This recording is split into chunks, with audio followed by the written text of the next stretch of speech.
I'm Ann Gritch, and I'm delighted to welcome you to this segment of the oral history of the Diocese of San Jose.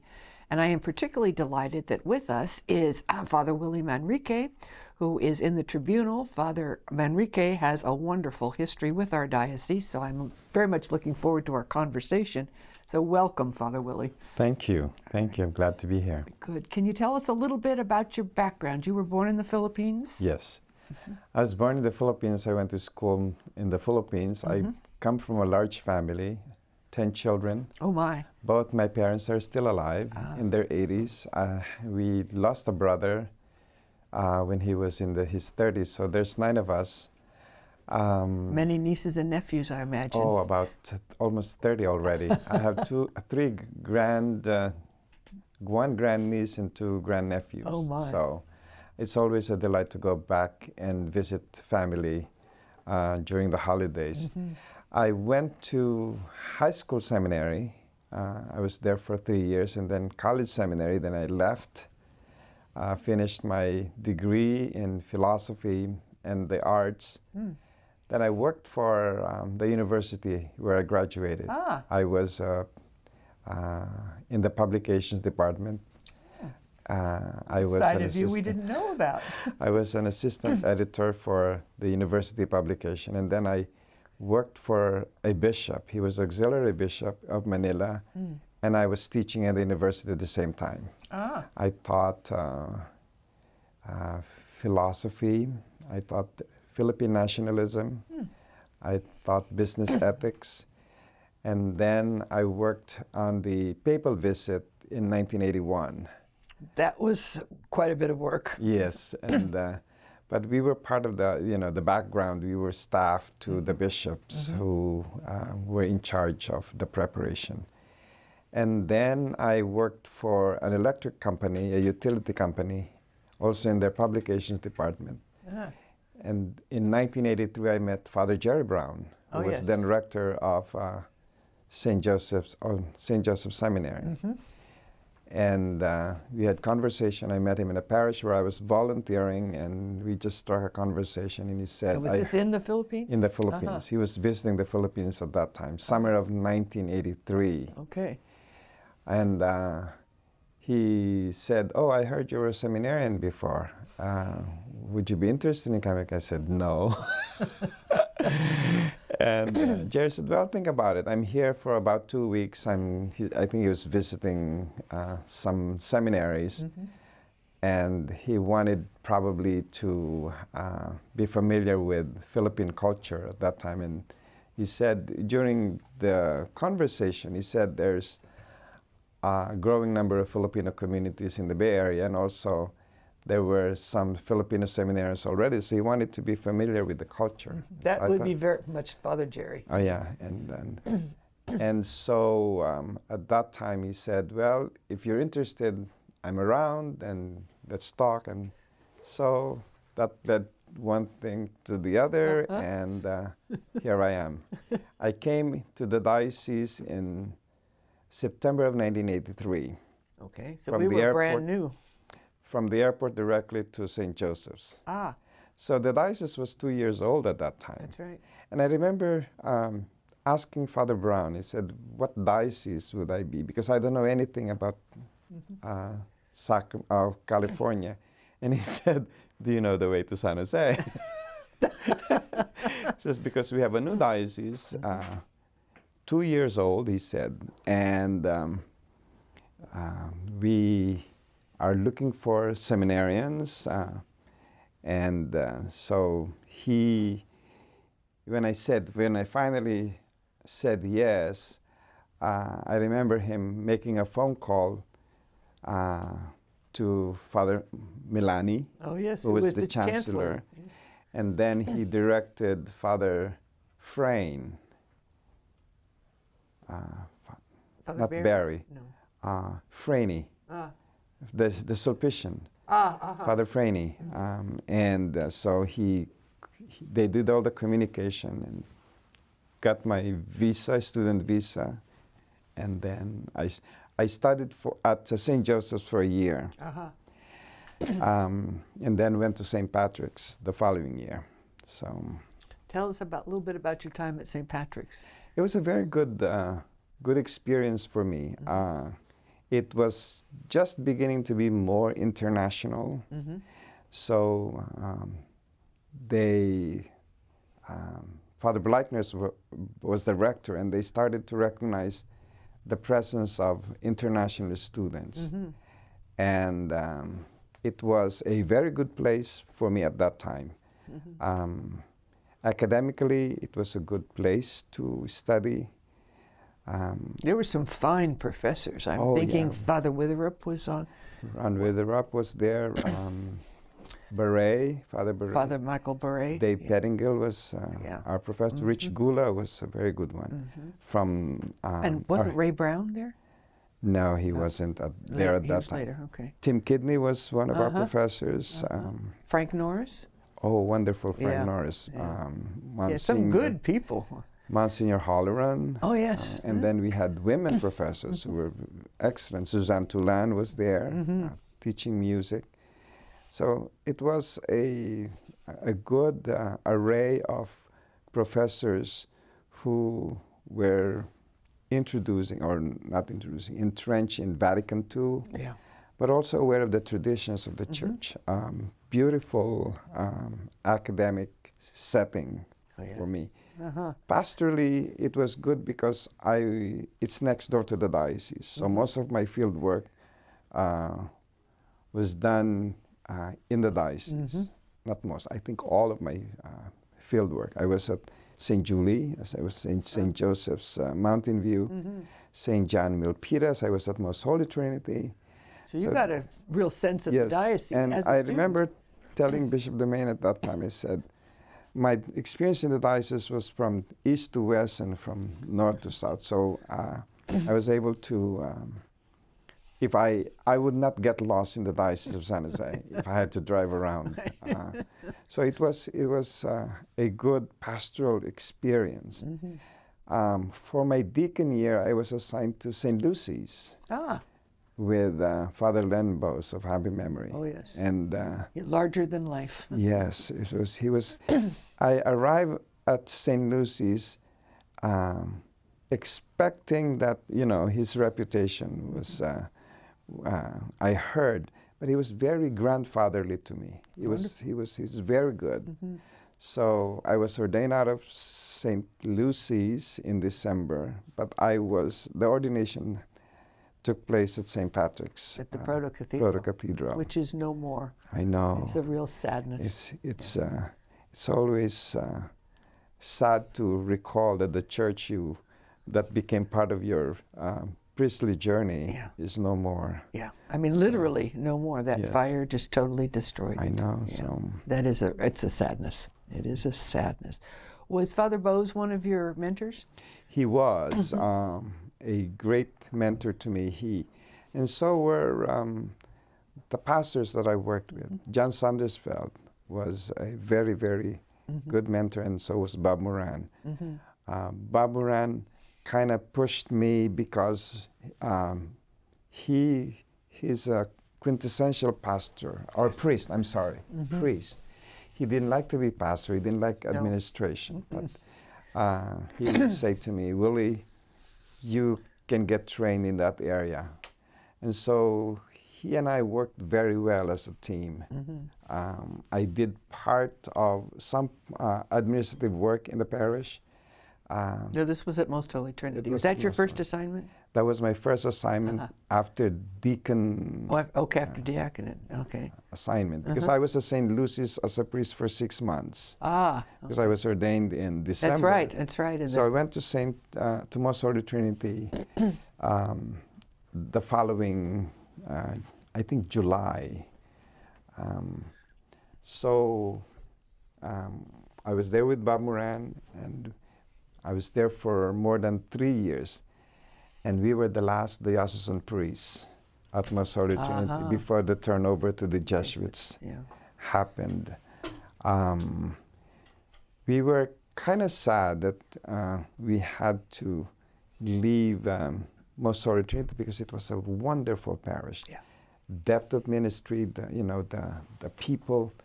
But we understood the reason why we had to leave, and Most Holy Trinity now is in good hands with the Jesuits. Also, their connection to the community. So Yeah, and they're connected to the diocese. I'm very grateful for that. Yeah, and the fact that they gave up the cathedral, our present cathedral, in exchange of Most Holy Trinity. Yeah. So that worked out well. Yes, that really worked. In the long out run, well. it did. Yeah, And at the time, it's hard. Yes, it was always hard to say goodbye. Then from there, I went to Our Lady of Peace. Ah, I was I remember. I was there for 9 months with the saintly Father Sweeney. Oh yes, Father John Very, Sweeney. very good A gentleman. priest. Yeah. Very kind man, but firm. He was the one who made me appreciate devotions, because there's lots of them at Yes. Our Lady of Peace. He also, I would say, put in quotation, made me do things that probably I would be hesitant to do because of my background. For example, he would say, we need to hear confessions before Mass. And so, as soon as Mass begins, I get up and leave, because that was my training. Sure. But he would say, for the sake of the people, stay around. And so I kind of, should I or should I not? But he was the one who said, we do ministry for the sake of the people. Okay. So Can't argue with that. I know. Yeah. So as difficult as it was for me because of my background, how we were taught, or I was taught, that no two sacraments take place in one worship space At the same time. at the same time. And so that's what happened. And so he was a wonderful mentor in a sense, but that was short-lived. Yeah. Then I went to St. John the Baptist in Milpitas, and I stayed there for close to 4 years with Charlie Doherty. Oh yes. And Charlie was a background mentor in a sense that you do whatever you want to do. Just let me know what you want to do. That kind of thing. And so also the fact that when Charlie had a heart attack, I was the one doing most of the Good training. It was good training. Unfortunately, it had to happen because Charlie got sick. Yeah. But it was a good training for me, most especially in the area of RCIA. Because at that time, RCIA, was just beginning. That's right. And we all had to learn. We took classes in RCIA in the seminary, but the real work is when you apply it in the parish. And so we were kind of, what are we going to do with the process and the rite and all those things? And I'm glad we were able to get resource from the diocese, from your office at that time, with the people who... Well, we were able to bring the forum, the National Forum on the Catechumenate for 5 days up at Presentation Center. Yeah. And I remember that. So it was a good training for me. And then we had the earthquake. We certainly did. The famous, and that tore the building, and so we were into the building mode, the construction mode, and our good friend Babli J had that experience. So from St. John the Baptist, I went to St. Lawrence. I was parochial vicar at St. Lawrence with Warwick James, another good mentor for me. Warwick had clarity. Very clear, yes. And also, he always treated me as a partner in the decision making. He would consult, he would ask opinion, and there were a lot of things that he would take on as pastor. There were some things that we would disagree, but always in a very mature way. So I appreciate the time that I had with those priests that I work with. That ended my parish assignment because in 2000 I was sent to Rome to study canon law, and then began my office ministry. So I was away from the parish work from 2000 to 2010, because when I came back from Rome, I went to the tribunal for a while, and then I became vicar for clergy. What were the challenges of the ministry of vicar for clergy? Who did you follow? Was it Francilia. And then before that was Father Tutus, or after? Tutus. Yeah. And then Jan Sandersfeld before, and Right. Rich Garcia was there somewhere. So the big challenge is the fact that time was never enough to visit the fathers, and also it was also the time of the biggest challenge in American church history, the sexual misconduct. So we were kind of trying to make do with the charter, the implementation, but also knowing the pain of the brothers. Sure. But always bearing in mind the pain that our brothers inflicted on the victims. So kind of the balancing between the church's image, and being a canon lawyer, the rights of priests, but also the rights of the people of God. And that is a challenge. So the additional part of my work as vicar for clergy was as chair of the personal board, the assignments of priests. And so that one was not always the best, not in terms of assigning the priest, but sometimes in terms of trying to convince the fathers that the bishop would like you to go there, or the personal board has recommended, and there would be a lot of, I don't want to say a lot, resistance on part of the fathers, not because they were disobedient, but because they think that they will not be able to respond to the task. Yeah. It's always a feeling of inadequacy, but then when they go, they realize that they're more than equal to the job. Rise to the occasion. Yeah. And was that a high point then, to see that happen? Yeah, that's the good feeling. Is just, oh, thank you for this assignment. You know, there were thanks. And then, although there were some who say, well, I want out. I've always, when I was vicar for clergy, when I tried to convince a certain priest to accept an assignment, I tried to say, don't easily say no. The bishop would want to hear, I'll give it a try. And then you have a right to come back next year and say, I gave it a try, it doesn't work, so I want out. That would be the better course. Because if you say no, the personal board will say, why, all those thoughts that come to mind. But there are a lot of priests who say yes, and found out that it was a good assignment. And initially there would be resistance, but they well, and I think too, when priests are happy where they are, they don't want to move. That's it's true. a nice, comfortable. True. You know the people love you. I mean, why would you want to move? I can understand that. That's true. Yeah. At the same time, the needs are what the needs are. Yes, and sometimes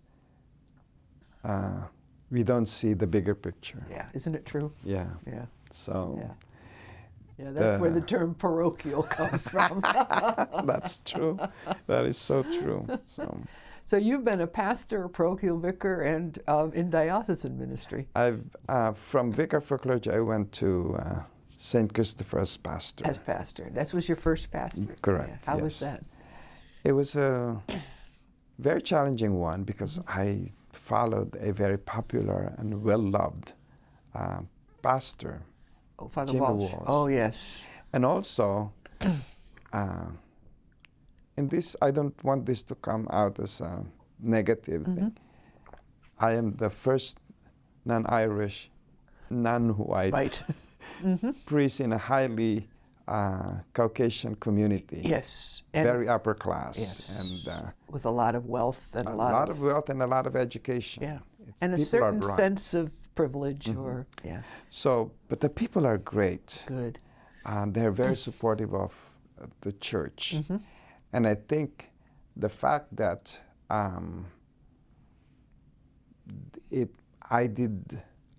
because I really admire Jimmy Walsh as a priest and pastor. I think they sensed that I was continuing the legacy, and I built on their achievements. Stood on their shoulders. And I'm not one, even as a pastor, I didn't like, disparaging my predecessor. Right. And that's what I tell the pastors when I was vicar for clergy. There's no use in disparaging your predecessor or discontinuing the good things that your predecessor has done, because they always have followers, loyalists, and you alienate them if you disparage or badmouth your predecessor. You will probably gain more goodwill when you work with them. Sure. And I remember that because when I was at St. Lawrence, we had the former pastor Yes, living there. Yes. And he was quite a figure in the diocese. Yes, and wonderful too. Now that I live at Cabrini, I live in the Essig. Oh, Father Essig's suite. Suite. I lived at Wilkie Meyer's suite. I lived at Essig suite. So the founding pastor's suites I have inherited. I told Warwick I'll live in the Hap Spunser suite if I go retire at St. Simon. But You've talked about your mentors that you've had. Who have you mentored, Father? The one that comes to mind unofficially is Richie Buesa. He and I have good relationship in terms of consulting, asking.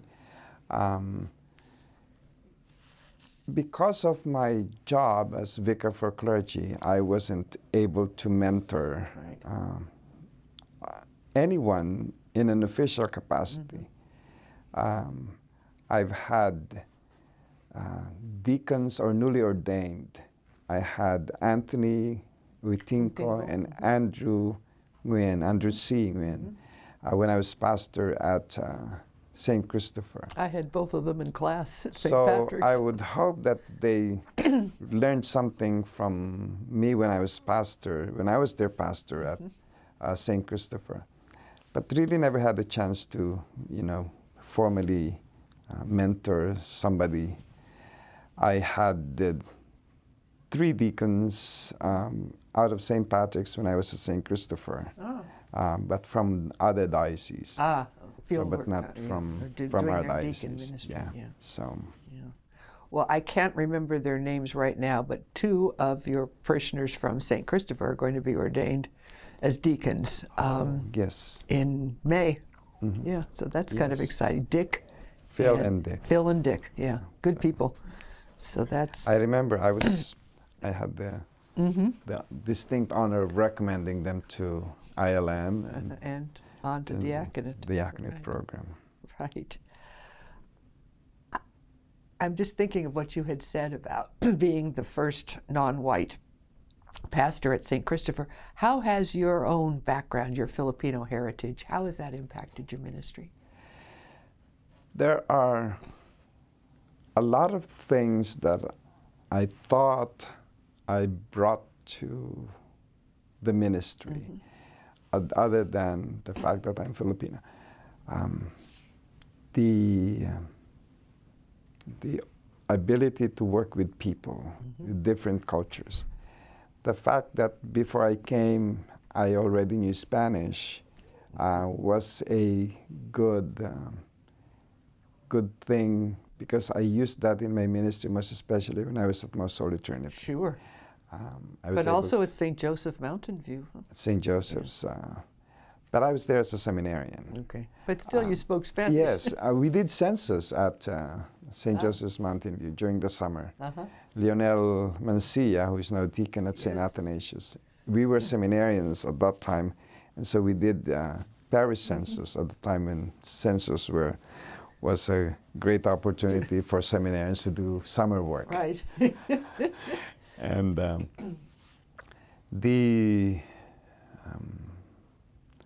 what else? My education, the fact that I was educated in the Philippines in Catholic education was a good preparation for me. The fact that I was a teacher before made me less fearful of speaking in public. I remember when the first time I came to St. Joseph, all foreign students were being channeled through the ESL program. So automatically I was asked to take English proficiency test to determine what ESL program I would fit. So we took the test, and mindful that I was report editor in the past and all that. And I remember the director of the English program. She said to me after the test, "Would you like to teach ESL?" She said that to me. I said, "No, I'm happy." So the proficiency in the language was something that helped me. But culturally, the fact that I am able to relate to people of different cultures, the ability to deal with Hispanics and Anglo and fellow Filipinos, and also my fellow Asians, the Vietnamese and the Chinese in our diocese. So it's a beautiful heritage that I'm proud to be a part of. So. Wonderful. You're back in the tribunal, having been here early. Differences, I know one of the things is our Holy Father has asked that the annulment process be streamlined. How? The streamlining of the procedures for people seeking annulment is now a right that the Pope gives to people. But certainly that process is also defined by some qualifications. For example, the married life has to be less than 5 years. There's got to be a consent from the other party, the respondent. So initially, if those two qualifications or criteria are not met, there was an expectation out there that if they can always avail of the what we call abbreviated process. But it's not true. So because that impacted your ministry. Yes, and initially it was because the information that was given out by the media was, well, now the Pope has streamlined the process and everybody now wants the short process. And it's not always happening. And also the short process is work for the bishop because he's the judge, not us, not the tribunal. The bishop is the judge. Although we help him formulate, but still it's his name that's on the final piece of paper. the final piece of paper and says, Patrick J. McGrath, Bishop of San Jose, presiding judge.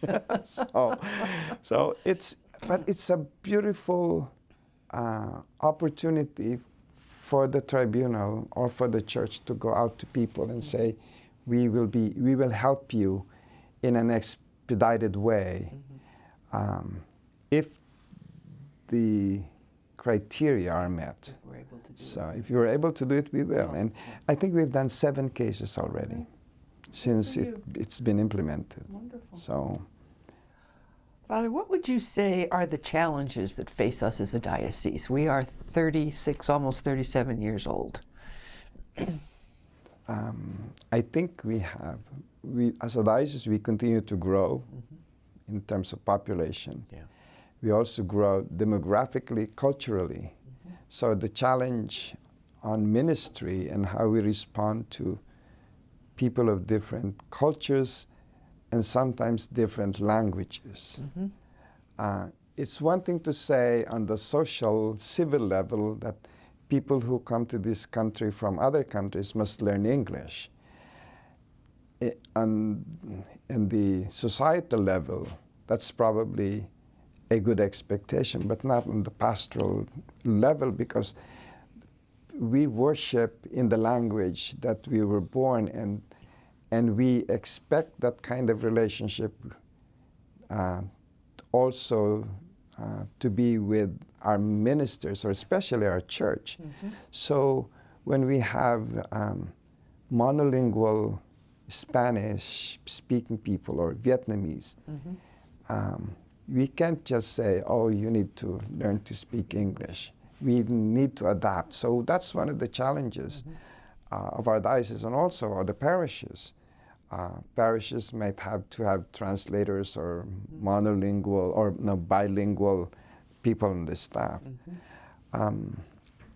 So I think that's another first challenge. The second challenge is the potential lack of vocations. When we had our Presbyteral Assembly last September,